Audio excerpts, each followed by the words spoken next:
France abolishes the monarchy and becomes a republic. यानी France monarchy को हटा देता है, अबॉलिश कर देता है, लुई 16 का रूल एकदम ख़त्म कर देते हैं और रिपब्लिक बन जाता है। रिपब्लिक का मतलब है कि एक ऐसी फॉर्म ऑफ गवर्नमेंट होना जहां head of the state elected person होता है, लोगों के द्वारा चुना हुआ होता है, कोई राजा महाराजा या डिक्टेटर नहीं होता। तो ऐसा क्या करते हैं लुई 16 कि उनको हटा दिया जाता है? चलिए देखते हैं। पिछली वीडियो में हमने देखा था कि किंग की सारी पावर्स अब नेशनल असेंबली के पास चली गई थी, जिसे वो बिल्कुल भी खुश नहीं थे। तो वो सीक्रेटली प्लानिंग करते हैं नेशनल असेंबली को हटाने के लिए और अपनी पावर फिर से फ्रांस में जमाने के लिए। इसके लिए वो हेल्प लेते हैं किंग ऑफ प्रुशिया की। प्रुशिया अब आपको वर्ल्ड मैप पे नहीं दिखेगा क्योंकि अब ये जर्मनी का पार्ट है, लेकिन उस वक्त ये एक सेपरेट किंगडम थी। तो प्रुशिया, ऑस्ट्रिया और फ्रांस के आसपास की बहुत सारी नेबरिंग कंट्रीज़ रेडी हो जाती है लुई 16 की हेल्प करने के लिए, क्योंकि उन्हें ऐसा डर था कि जो चेंजेस डेवलपमेंट फ्रांस में आ रहे हैं कि किंग को हटाया जा रहा है, कॉन्स्टिट्यूशन फॉर्म हो रहा है, तो उनको ऐसा डर था कि उनकी कंट्रीज़ में ये सब ना होने लग जाए। तो इस डर से ये सारी कंट्रीज़ फ्रांस में नेशनल असेंबली को हराने के लिए ट्रूप्स भेजने की प्लानिंग करने लग जाती है।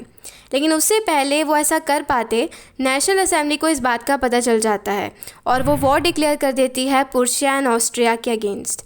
इस वॉर में बहुत सारे फ्रांस के लोग एज अ वॉलेंटियर आर्मी में ज्वाइन हो जाते हैं प्रुशिया एंड ऑस्ट्रिया के खिलाफ लड़ने के लिए।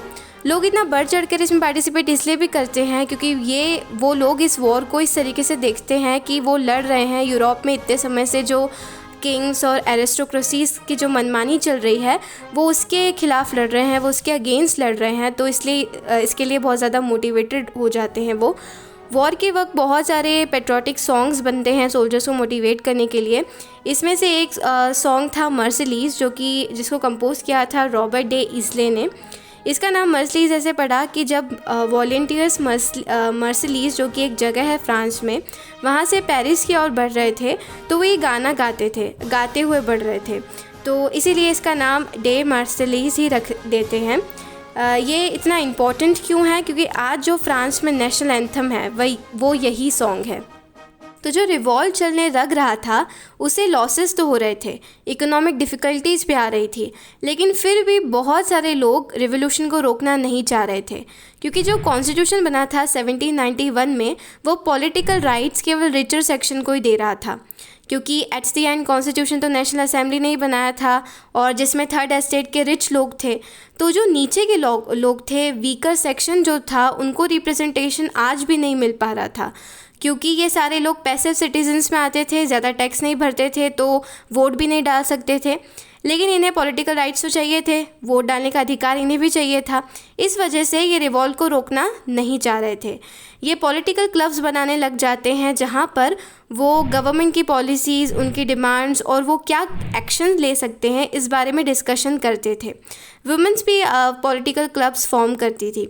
सबसे इम्पॉर्टेंट एंड सक्सेसफुल क्लब था जैकोबिन्स क्लब। ये क्लब बना था पेरिस में, पेरिस के एक कॉन्वेंट में जिसका नाम था सेंट जैकोब। इसीलिए इस क्लब का नाम जैकोबिन्स रख दिया।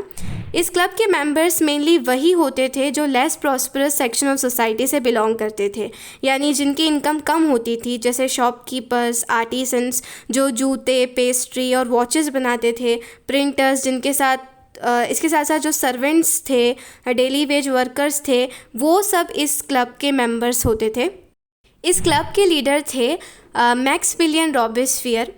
इस क्लब के लोगों के ड्रेस कोड होता था लॉन्ग स्ट्रिप्ड ट्राउज़र्स, साथ में जो मैंस होते थे वो रेड कलर की टोपी पहनते थे, रेड कलर की कैप पहनते थे। ये कैप एक सिंबल थी लिबर्टी का, आज़ादी का। इस क्लब के मेंबर्स को पॉपुलरली सेंट क्लूटोज बोलते थे, जिसका मतलब होता है दोज विदाउट नी ब्रीचेस। मतलब ये लोग बड़े बड़े बूट्स, जूते नहीं पहनते थे, तो इन्हें सेंट क्लूटोज बोलते थे। ये लोग नी ब्रीचेस, बड़े बड़े जूते इसलिए नहीं पहनते थे क्योंकि ये अपने आप को अलग बताना चाहते थे नोबल से, जो मोस्टली फैशनेबल नी ब्रीचेस पहनते थे। ये दर्शाना चाहते थे कि ये लोग वीकर सेक्शन से हैं और वो अमीर लोग नोबल्स के जो नी ब्रीचेस पहनते हैं उनकी पावर सब ख़त्म होने वाली है, ये चीज़ ये दर्शाना चाह रहे थे। समर ऑफ 1792 में पेरिस के लोग बहुत गुस्से में थे क्योंकि फूड की सप्लाई बहुत कम हो गई थी। खाना उन्हें मिल नहीं रहा था और जो भी मिल रहा था वो भी हाई प्राइसेस पर बहुत महंगा मिल रहा था। तो जैकोबिन्स क्लब के लोग रिवॉल्ट करने लग जाते हैं। वो पैलेस ऑफ टुर्कलीस जहाँ किंग रह रहे थे वहाँ ज़बरदस्ती घुस जाते हैं, किंग के गार्ड्स को मार देते हैं और किंग को हॉस्टेज कर देते हैं, यानी उनको बंदी बना लेते हैं। सारे रॉयल फैमिली को भी जेल में डाल देते हैं और फिर ये लोग क्या करते हैं, फिर से इलेक्शन कराते हैं। लेकिन इस बार वोट डालने का राइट सारे मेंस को होता है जिनकी एज 21 ईयर्स या उससे ज़्यादा होती है। सबके पास वोटिंग राइट आ जाता है।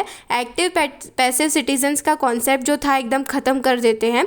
अब फ़र्क नहीं पड़ता कौन कितना टैक्स पे कर रहा है, सबके पास वोटिंग राइट आ जाता है, यानी अमीर हो या गरीब सबके पास वोट करने का अधिकार आ जाता है। इस इलेक्शन के बाद जो असेंबली बनती है उसको कन्वेंशन बोलते हैं। शुरू से थोड़ा रिकॉल करते हैं। सबसे पहले एस्टेट जनरल था, इसको हटाकर नेशनल असेंबली आ जाती है जिसमें थर्ड एस्टेट के जो मिडिल क्लास का सेक्शन था वो लोग थे।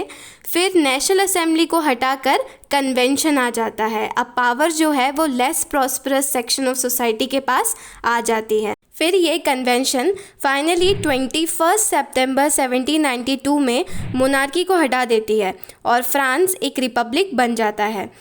रिपब्लिक जैसा कि हमने पहले भी देखा था कि ऐसी फॉर्म ऑफ गवर्नमेंट जहां हेड ऑफ द स्टेट कोई राजा नहीं होता, पीपल के द्वारा चुना हुआ पर्सन होता है।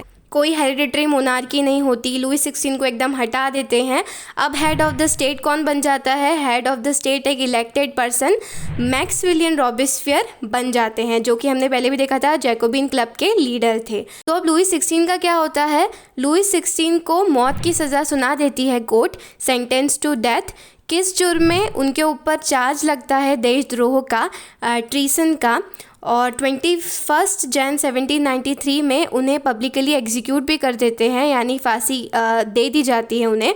और क्वीन मैरी एंटोनट जो कि उनकी वाइफ थी, उन्हें भी थोड़े दिनों के बाद एग्जीक्यूट कर दिया जाता है। तो राजा का रूल तो ख़त्म हो जाता है। अब हेड ऑफ़ द स्टेट लोगों के द्वारा चुने हुए मैक्सविलियन रॉबेस्पियर पावर में आ जाते हैं, जो कि जैकोबिन्स क्लब के लीडर थे। ये एक लॉयर थे। अब क्वेश्चन आता है कि रॉबेस्पियर के आने से, जो कि लेस प्रॉस्परस सेक्शन के द्वारा इलेक्टेड थे, तो क्या इनके आने से फ्रांस में अब सब कुछ ठीक हो जाता है? सारे लोग खुश हो जाते हैं? रिवोल्यूशन रुक जाता है क्या?